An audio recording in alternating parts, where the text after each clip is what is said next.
What up, YouTube? Welcome back to another review here at Thomas Opent, where I am joined by James, RampantLion Reviews. There he is. In the description box below, you'll find a link to James's channel. James is here from Sweden, originally from The magic land of Scotland. where from Scotland, anyway. Mm. Where from Scotland, exactly? Stirling. Right, Stirling. Where the English tried to invade and then they got sent home. Yeah, they fucked up. Yeah, they did. Stupid bridge. I think Douglas would say it was a bridge too far. There we go. Anyway, we're here for a beer review. James has been keeping me company this entire weekend. We've been doing many funny things, including beer reviews. That's why we'll just leave this subject, I suppose. Duvals. Duvals. And this is our last one that we're filming. This is our last review that we're going to film. And we're going to go into a little bit of an offline stream with the boys in a bit, but just hanging out a little bit. But yeah, this is Blitz Brewing's Chocolate Milkshake Imperial Stout, coming in at 11% ABV. That's very classic, simple styling, actually, black and white. Blitz Brewing from Alkmaar. Yeah, these guys started homebrewing in 2006. Dan wasn't too happy with the stuff that he was doing. He says so on his website. He was like, you know. Started doing some more professional stuff around 2016. But realized, this isn't the kind of beers that we want to brew. And in 2019, he really started off with Blitz Brewing. And yeah, they sent this to me quite a while ago, actually. I never really got around to reviewing it. So yeah, I figured why not? Because I read out what's in this beer to James. But before I started reading, I said Imperial Chocolate Milkshake Stout. And he was like, yeah, no, I'm cool. I'm cool. I'm still going to read out the ingredients, though. Because this is barley, oats, wheat, cocoa nibs, lactose, hop, and yeast. Coming in 11% ABV. I do love milk stouts. I know you do. Mm-hmm. I'm actually really curious about this. Pretty soon on the channel, there'll probably be a Dutch review, but you can find a IPA by Blitz Brewing, who are also doing beers in cans these days, by the way. Well, hits on the opening. Is this a little bit of an older one, or? Not that old. I think around 6 months by now. Okay. Never really got around to reviewing it. It actually pours quite clear and light for an Imperial chocolate stout, I mean, when you saw that pour, it really had a cola vibe to it, didn't it? Look at that. It's clear. You can see the light through it. Yeah. It's clear. It's For very an Imperial, dark. Very dark ruby. For an Imperial milk stout, that is incredibly clear beer. I mean, it doesn't look bad. And for you guys, it's probably, well, you know what? When you see this, you guys might think that's a barley wine. That does have more of a barley wine vibe to it, like a dark barley wine. Oh yeah, definitely. Definitely. It's got that sort of Coca-Cola edge to it, kind of thing, like a very dark, kind of ebony rosewoody type thing. Yeah. It doesn't look bad at all. It's got a nice, khaki-coloured foamy head on it. Yep, finger. Give or take, pinky. A bit of finger so ahead, yeah. I would say kind of nice, kind of, khaki, sort of very light, darker fawny coloured head. It looks lovely. Oh, I agree. So yeah, nothing overly surprising about the appearance other than it's clear. It's quite clear. It's quite light for an Imperial chocolate, but yeah. Yeah. Let's see what she's got in the nose. Right? Ooh. That is incredibly nutty. There's a big, like, Nutella hazelnut chocolate thing going on there, like that chocolate paste that you would put on bread. Yeah. Nutella, yeah.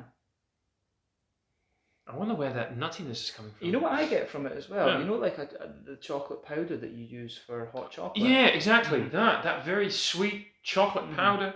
And it's a very milky chocolate as well, like a 30%-ish cocoa one. Absolutely. This is... Oh, that was the transfer thing. This is incredibly milk chocolate, sweet forward with a nutty edge to it. But the thing is, you have to remember with these beers that the lactose will perhaps give you an impression of a slightly more milky chocolate than... Because cacao nibs by themselves are basically pure cacao. Yeah. Cacao nibs are basically as bitter and pure cacao. They're basically 100% cacao. Yeah. So you do need that. I think if you brew a beer with cacao nibs, you really either don't want to add too much of it or add a sweetening agent to it. Like, could be sugars, could be just lactose in this case. I get quite a bit of nice brown sugar out of this as well. I do get a nice sort of, sort of roasty, toasty, caramelly sort of thing out of it. A bit like molasses. I don't know if I'd go as molasses. I think it's a bit brighter than that, to be honest. Maybe molasses is the right one. Maybe I should use some of the Dutch syrups we have, like pannenkoeksirop, pannenkoekstroop. That doesn't mean anything to you, but because molasses for me is the very dark, highly caramelized one. This is you're quite right. this is quite a bright caramel. Because to me, molasses is treacle. Molasses is the American word. That's right. There's a lot less of that burnt edge to that. It has that. Yeah. It's a bright caramel for me, with a bit of a toasty, biscuity kind of thing. Very biscuity. But that's a lovely smelling beer. It's actually really not that bad. When we poured it, I was like, uh-oh. I was a bit skeptical when we poured it because I had clear, this. Yeah, but now that I'm smelling it. It smells very, very nice. Every so often, it's just very unusual to find a clear stout these days. It is, isn't it? They're usually very thick and... But yeah, hoppy-wise, there's a bit of grassiness, a bit of smooth earthiness. Absolutely. Maybe, apart from that. No. Fruity-wise, I think it's quite figgy. I think it's a kind of light figgy note to it. I'm getting some figgy notes. I'm getting some sort of that sort of cherry strawberry thing. Yeah. It reminds me of ice cream for some weird reason. I can get that. I'm getting some of that chocolatey, you know, that Neapolitan thing. I can understand that. Yeah. When you get the vanilla sweetness, that's the whitey ice cream. Then you get the chocolatey ice cream, and then that red fruit component that's in there, the figgy fruity thing. The strawberry, the Neapolitan. Yeah, the Neapolitan. Yeah, that thing, the three colours, that Neapolitan. See, I've never had a Neapolitan stout because I'm not a big fan of the Neapolitan ice cream. But this is kind of what I think a Neapolitan stout would smell like. Yeah, kind of interesting. Like a candied strawberry thing definitely coming out of this bit. Bit of a cherry raisiny sort of raisiny, thing. No sultana. Yeah. No, definitely raisins in this one. one. Sorry, in joke. Oh, yeah. No, definitely raisins from this one, the red grapes. Yeah. Red grapes. Smells rather interesting. With that slightly nutty edge to it. Yeah, I like that one. I think that kind of sums it up quite. It does. But well, yeah. Kind of want to see what she does in there. Yeah, okay, taste time. Blitz Brewing, thank you for sending this off. Cool. And cheers. My first taste as well from Blitz. There you go. And mine as well. Perhaps my first beer from Alkmaar. No, you've had Moorsloten. Oh, yeah, they're from up there. Yeah. But they're not from Alkmaar, they're from another town to the north of Alkmaar, are they not? I think they're from just outside of Alkmaar. I could check the cans over there, but let's do that after the review just to make sure. Well, Prost. Prost. Slange. Slange, yeah. Slange. Sorry.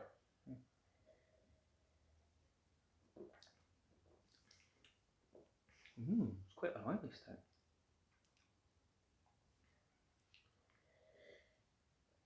I get quite a sharpness out of that in the beginning.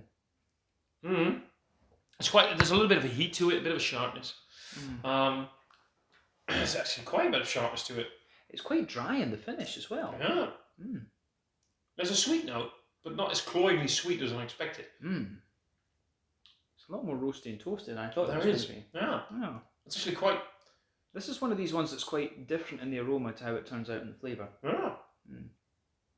This is pretty weird, pretty interesting weird, good weird, but weird. And again, with that nutty thing going on in the back. A bit of that Nutella. You see, the thing with Nutella is, when you know what Nutella is, it's basically 60% sugar. With some hazelnut extract. Nothing. If you've ever had real hazelnuts, Nutella doesn't taste like actual hazelnut. So it has that fake hazelnut nuttiness going on. I'm not saying that's as negative for the beer, but that's just the sort of nuttiness I'm getting from the Nutella. See, I'm getting a bit of... I think this one's either got a bit of special beer or a bit of carafa in it again. Yeah, they didn't notice. They didn't really... You should check with this one with the sediment, because that might be one of the reasons why this is clear. No. See that? Yeah, clear. Okay. Yeah, we'll just... Put a wee bit in, just check. Yeah. No sediment, man. That is maybe the clearest stout I've had in quite a while. My OCD kicking in. Sorry, yeah, you're quite right. Thank you very much. Yeah. So this one, for me, backbone of the beer, roasty toasty kind of thing in there. Quite roasty toasty. The more, I think again, special B, perhaps carafa. The more you progress into the flavour with this one, I think it gets a little bit more kind of smooth and brown bready. And it's not a sweet rye bread, this one. It is more of a kind of wholemealy, whole grain type thing. It did have wheat in it, I think. It has oats as well. It has oats and has oats and wheat. Because in the middle third of your palate, you can definitely feel it smoothing out a little bit. And I think in the back third of the palate, you can definitely pick out a little bit more of the kind of wheaty smoothness, because the wheat has a little bit of bite to it almost. But Yeah, that astringent bite of the wheat. Yeah. Then on the very back of the tongue, I think there's a little bit of a roast. You can feel some of the really roasty, toasty, grainy notes sitting there. That's the kind of most bitter part of the beer. But yeah, if you move into the middle third, again, back third of your palate for me is a bit thicker. As you move into the middle third, your palate thickness goes down a little bit. Roasty, toasty, special B, carafa, whatever, brown bread, oats on top of that. Then you get a bit of the kind of chocolatey, lactosey type thing. I think that's what's really getting there. For me, the sweetness is all in the middle of the palate here, and it's that milky chocolate kind of thing. I think middle of your palate is fair. It's like that 30% cocoa chocolate thing, and as you move further out towards the edge of the tongue, it's a little bit more kind of a darker chocolate for me. And maybe there's a wee element of a kind of brown sugary kind of thing mixing in with that. Like, and to me, the brown sugars are quite bright, like a caramelly, sweet caramelly. Well, especially the caramelly. This is incredibly caramelly, and it might get a caramelly note because when you think of how do you make some of those caramels, it's just, you know, you burn the sugars and you add some cream to it and you get caramel. So with the lactose and everything, and you get the sugars in there, it has that bit caramelly note accompanied with, well, you mentioned some dark chocolate. Maybe it has a few hints of dark chocolate here and there because of that roasty, toasty bitterness. But for me, it's mostly that big milk chocolate component together with that sort of fake nuttiness.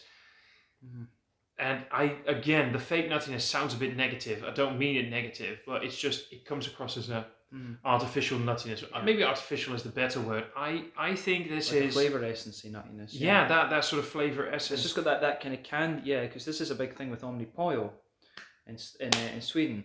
It's very much like that, and I suspect that with a lot of these fruit sours and things like that, the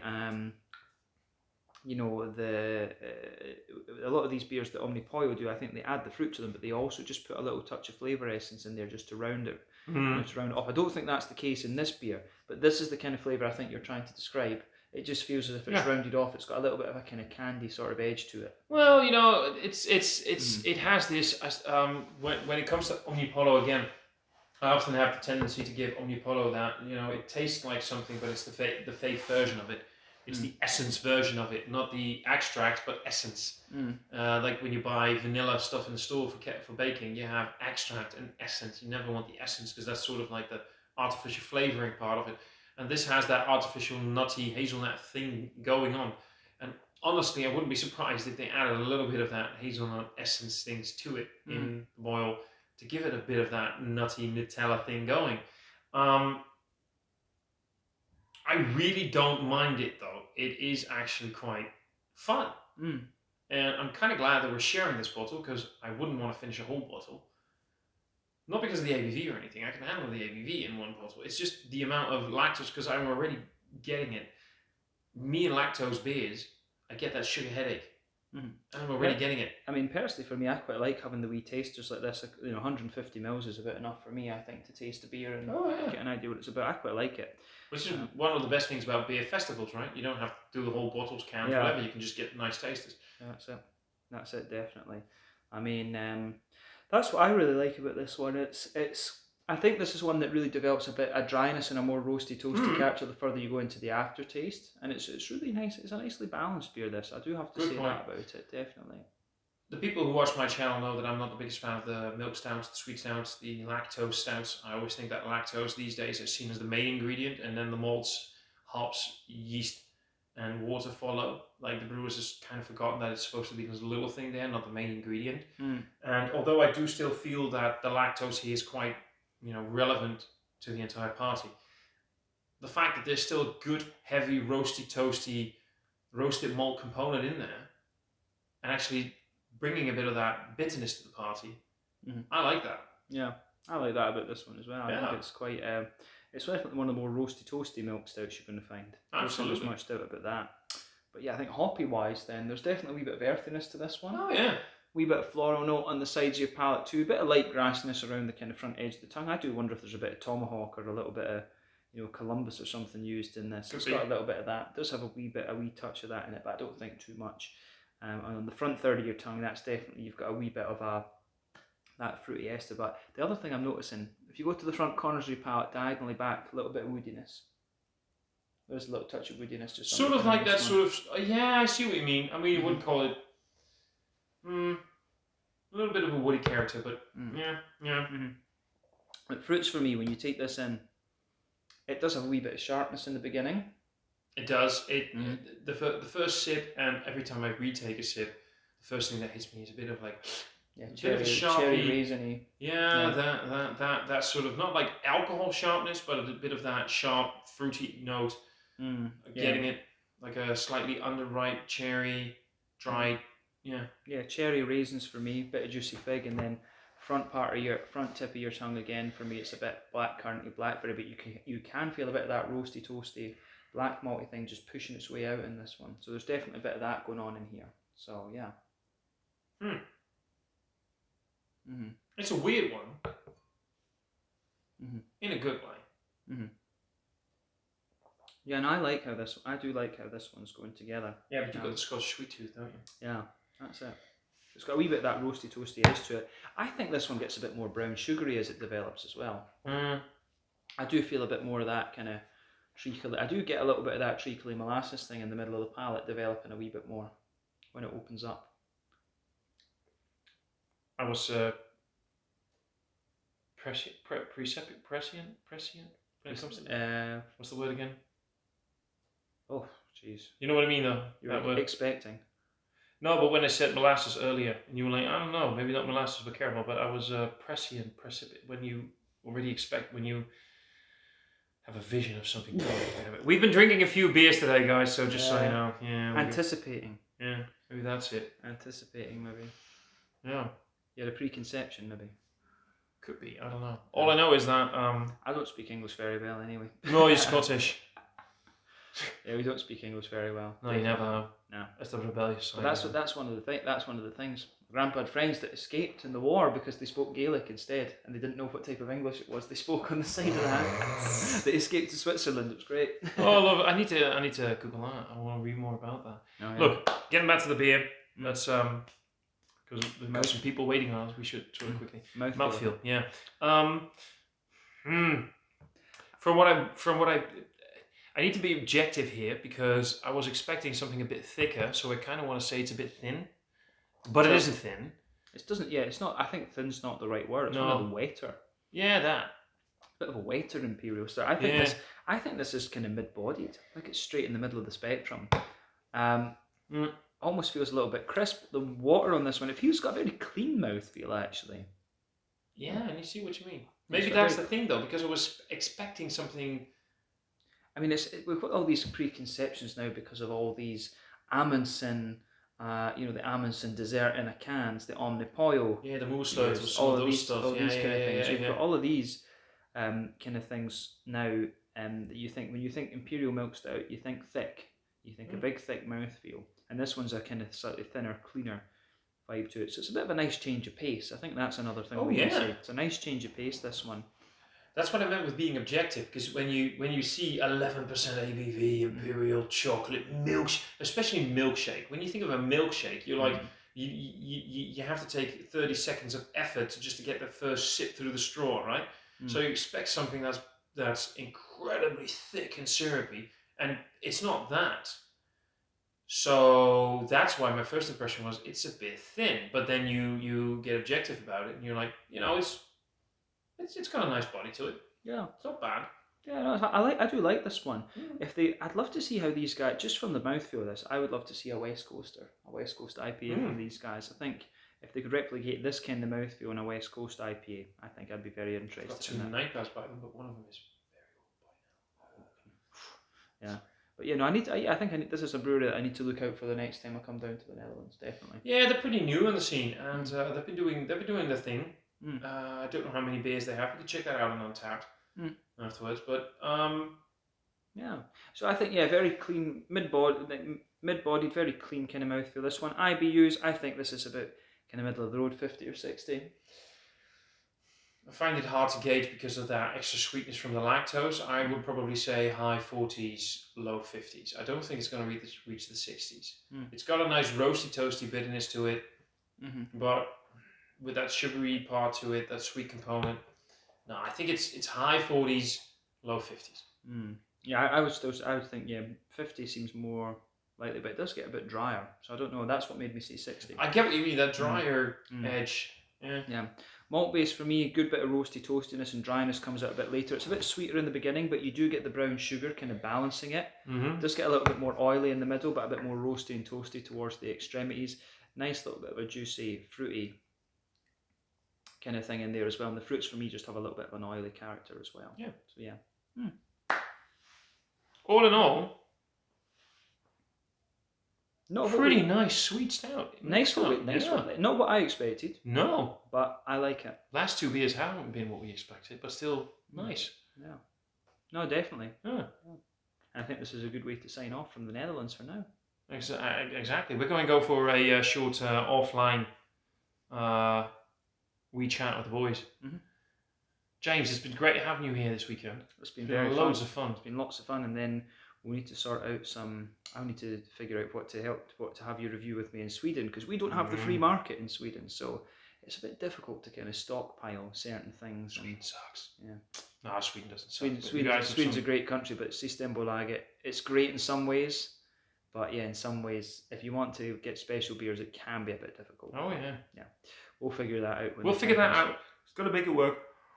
Oh, it's a bit of a guys. It's nearing 9 o'clock in the evening here, and we both have an early morning, so we should get into the chat with the boys. Yeah. All right. And James, again, thank you very much for being on the channel. Thanks for giving all your thoughts and opinions on all the beers here. It's been actually quite educational, and I learned a lot again this weekend. That was fun. My head's full of rubbish that rubs off on people. There we go. Yeah, that's the sign of a good beer tuber. Your head's full of rubbish. It really is. In the description box below, you'll find a link to RampantLion's channel. Please do subscribe there. He's a great guy, and follow him there. Watch his reviews. Give him all the likes you can, and he even loves a good dislike every now and then. So when you feel so inclined, only when it's from hooligans. Oh, only when it's from rough hooligans. Mm-hmm. And you'll also find links to the Dutch Beer Collective. Love all of you guys. Links to all of my social media. If you liked the video, click like. If you really liked it, click subscribe. And I'll see all of you in another review soon. Cheers.